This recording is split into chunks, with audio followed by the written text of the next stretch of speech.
Goeiemôre geliefdes, ons gaan vanoggend stop by die 3de stasie op ons treinrit deur Romeine. En die naam van hierdie stasie is Liefde sonder 'n vervaldatum. Kom ons lees saam uit Romeine 5 vanaf vers 6 tot en met vers 11. Want toe ons nog swak was, het Christus op die regte tyd vir die goddelose gesterwe. Want nouliks sal iemand vir 'n regverdige sterwe. Vir 'n goeie mens sal iemand miskien nog die moed hê om te sterwe. Maar God bewys sy liefde tot ons daarin dat Christus vir ons gesterf het toe ons nog sondaars was. Veel meer dan sal ons nou dat ons geregverdig is in sy bloed, deur hom gered word van die toorn. Want as ons terwyl ons nog vyande was, met God versoen is, deur die dood van sy seun, veel meer sal ons deur sy lewe gered word, nou dat ons versoen is. En nie alleen dit nie, maar ons roem ook in God, deur ons Here Jesus Christus, deur wie ons nou die versoening verkry. Ons teksgedeelte vandag vers 8, maar God bewys sy liefde tot ons daarin dat Christus vir ons sondes gesterf het, toe ons nog sondaars was. Het jy geweet menslike liefde het 'n vervaldatum? Ja, ek praat van daardie liefde wat vervlou wanneer 'n huweliksmaat dalk oor die draad gekyk het, of 'n rebelse kind jou in die skande gesteek het, ja, of daai makelaar jou pensioengeld verkwansel het en jy nou sonder pensioen sit.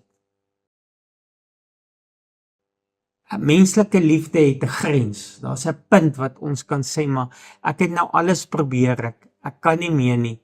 En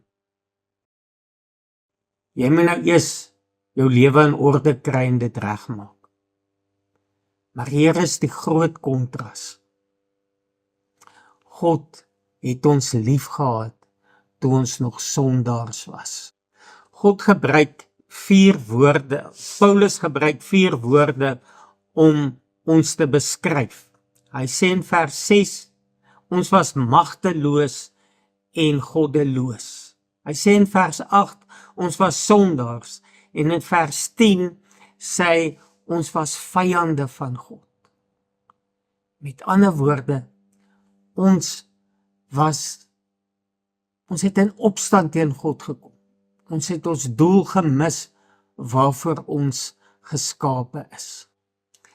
En hy het ons lief gekry toe ons so sondig was. Toe ek so Saggeus was wat die mense verneek het.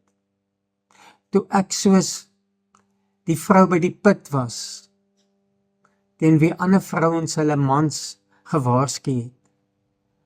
Ja, toe ek soos Paulus was, hoogheilig, en gedink het ek het God nie nodig nie. Toe het God sy seun gestuur om vir my sondes aan die kruis te sterf. Toe ek nog sleg was, 'n robbies was, soos Tannie Stini sou sê. En die bewys van daardie liefde van God is die kruis. God het nie net gesê hy het my lief nie. Hy het dit bewys deur sy seun te stuur om vir my sondes te sterf aan die kruis. As God die moeilikste ding gedoen het vir jou, deur sy seun vir jou aan die kruis te laat sterf, toe jy 'n sondaar was, hoeveel te meer sal hy jou nou vandag help met die kleinste dingetjies, jou kleinste moeilikheid. Vir ons is dit groot berge, maar vir God is dit 'n mosseltjie, 'n klein dingetjie. Vertrou God met die dinge in jou lewe, want hy het die grootste probleem in jou lewe, die sonde, het hy weggevat.